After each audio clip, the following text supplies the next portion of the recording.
gentle English learning for real-world confidence. Hey there, English crafters. Welcome to Craft Your English. I'm Liam. And this is Chloe. And we're here to help you build, shape, and perfect your English skills one conversation at a time. Let's craft something amazing together. You're listening to Craft Your English podcast, where we make language make sense and have fun doing it. I'm Chloe. And I'm Liam. Welcome back, everyone. You know what I'm really excited about today? Because we're switching things up a bit. This is a bonus episode where we're diving into something a little more, well, fun and relaxed. That's right. Today, we're talking about coffee. Now, before you think we've completely lost the plot, there's method to our madness. This topic is packed with fantastic vocabulary, idioms, and expressions that you hear in everyday English. Plus, it's just fun. And here's a quick story. I was at a cafe in Melbourne last week, and I overheard this conversation between two friends arguing about whether coffee was good or bad for you. They were using such colorful language to describe their coffee habits, and I thought this would make a perfect episode. Perfect. So we're going to explore both sides. Is coffee your friend or your foe? And along the way, we'll break down some brilliant vocabulary and phrases that'll help you sound more natural when discussing everyday topics like this. Before we dive in, just a reminder that this is a bonus episode, so we're keeping things relaxed and conversational. Think of it as having a chat with us over a cup of, well, coffee. Right then, let's break it down nice and simple. Chloe, I have to ask, what's your relationship with coffee like? Oh, it's complicated. I do love a good flat white. That's very Australian of me. But I'm quite cautious about it. I treat coffee a bit like a powerful tool that needs to be handled carefully. What about you, Liam? I'll be honest, I'm pretty much a coffee devotee. My morning cup is absolutely non-negotiable. It's part of my daily ritual, like brushing my teeth or checking the weather. But I've learned some hard lessons about overdoing it over the years. Ooh, I love that phrase, coffee devotee.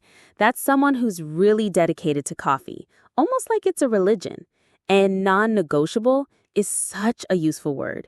It means something you absolutely won't compromise on or change. Exactly. So let's explore the good stuff first, the pros of coffee. For many people, myself included, that morning caffeine hit is like flipping a switch. It transforms me from a zombie into a functioning human being. That's such a vivid way to put it.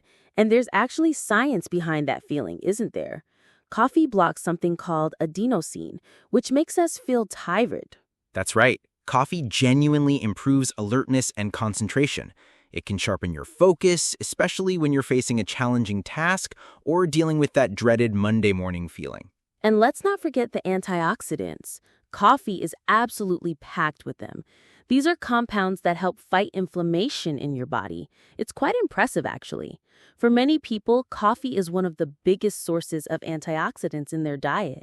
I've read some fascinating research about coffee potentially reducing the risk of certain diseases, things like type 2 diabetes, Parkinson's disease, and some liver conditions. Now, obviously, it's not a magic cure-all, but it's encouraging. Absolutely. But for me, one of the most beautiful things about coffee culture is the social aspect. Meeting a friend for coffee, that wonderful aroma in the morning, the ritual of brewing, it's so much more than just a drink, isn't it? Completely agree. There's something almost meditative about the whole coffee experience. The grinding, the brewing, that first sip. But, and there is always a but, it's not all sunshine and espresso, is it? I love that expression, sunshine and espresso. No, sadly, there are some downsides we need to talk about. The biggest one for me is sleep disruption. Yes, the classic mistake. Caffeine has quite a long half-life, around 5 to 6 hours for most people. So that 4 p.m. pick-me-up coffee can easily sabotage your night's sleep if you're sensitive to caffeine. Sabotage is such a strong word here, but it's perfect. It means to deliberately damage or destroy something. In this case, your good night's sleep. I learned this lesson the hard way when I first moved to Australia. And then there's the jitters and anxiety. If I have one too many cups or drink coffee on an empty stomach, I can definitely feel my heart racing and get a bit on edge. It's not pleasant. That's so relatable. Coffee can really exacerbate anxiety for some people. Exacerbate. That's a more formal verb, meaning to make something worse. For people who are already prone to anxiety, coffee might not be their friend. Let's talk about digestive issues too. Coffee is quite acidic, so it can trigger heartburn or upset stomach problems for some individuals. I know several people who just can't tolerate it for that reason. And here's something many people don't think about: dependency and withdrawal. Missed your usual morning cup, hello pounding headache, fatigue, and serious irritability. Oh, the dreaded coffee withdrawal.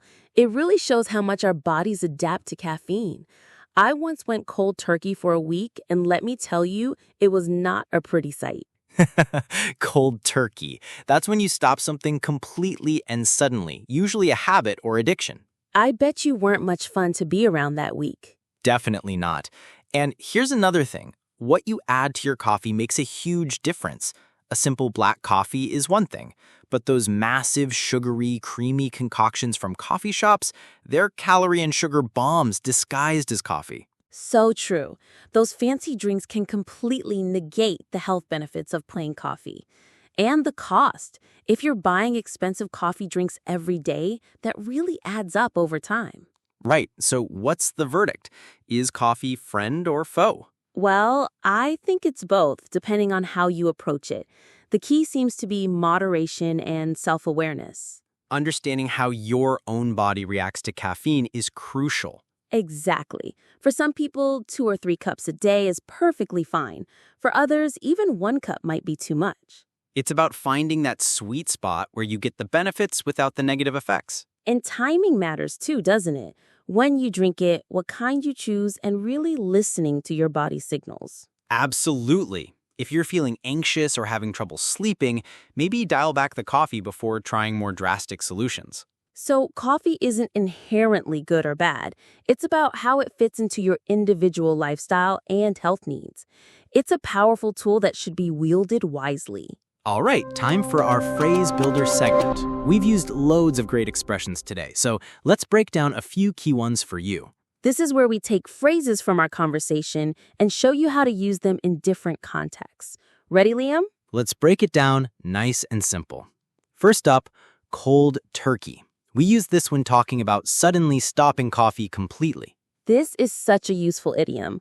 Going cold turkey means stopping a habit or addiction immediately and completely without gradually reducing it. Here are some examples. After years of smoking, Sarah decided to quit cold turkey. Or, he went cold turkey on social media for a month to focus on his studies. Next, let's talk about sweet spot. I used this when we were discussing finding the right amount of coffee for each person. A sweet spot is the perfect balance or the ideal amount of something.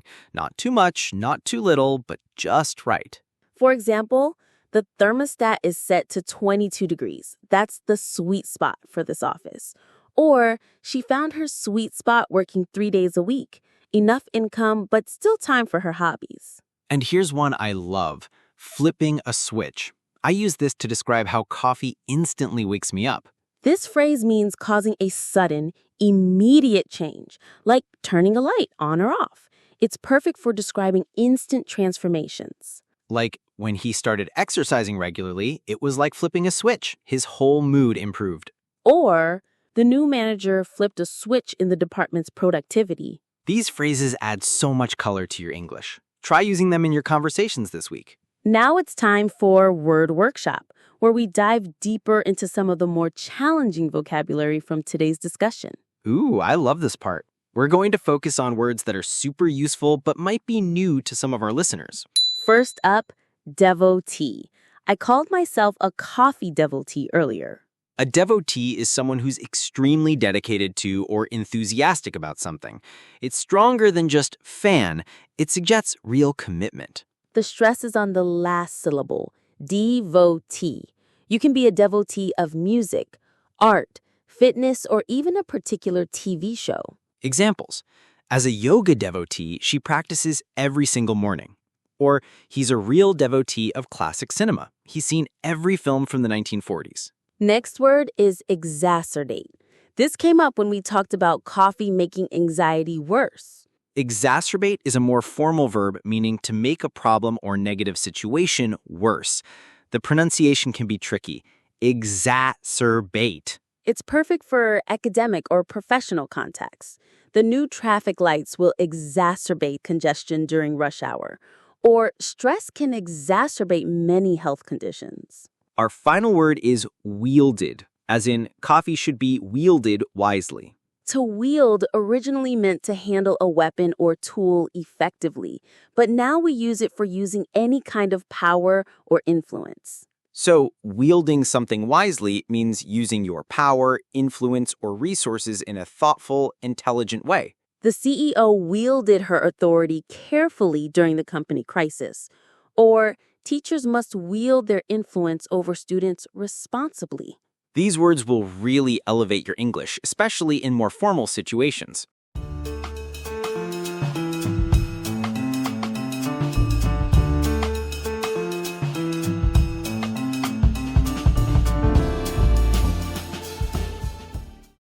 Well, that's a wrap on our coffee adventure. I hope you enjoyed this lighter approach to language learning. It was so much fun. And here's a quick story. After recording this, I'm definitely craving a good cup of coffee. But I'll be wielding it wisely, as we discussed. Perfect use of our vocabulary there, Chloe. So, dear listeners, what's your relationship with coffee? Are you a devoted fan or a cautious occasional drinker? We'd love to hear from you. Send us your coffee stories, and maybe we'll feature them in a future episode. You can find us on social media or send an email. All the details are in the episode description. Remember, language learning doesn't always have to be serious business. Sometimes the best vocabulary comes from discussing the simple things in life, like whether that morning cup of coffee is your best friend or your worst enemy. Before we go, here's your challenge for this week. Try using 3 of today's phrases or words in your conversations. Maybe describe something as your sweet spot or talk about going cold turkey on a bad habit. Brilliant idea. And don't forget to subscribe if you haven't already. We've got loads more episodes coming your way. Thanks for spending time with us today. And remember, keep crafting your English, one conversation at a time. Until next time, this is Liam And Chloe saying goodbye from Craft Your English podcast. That's your dose of English wisdom. Don't overdose. We'll see you next time.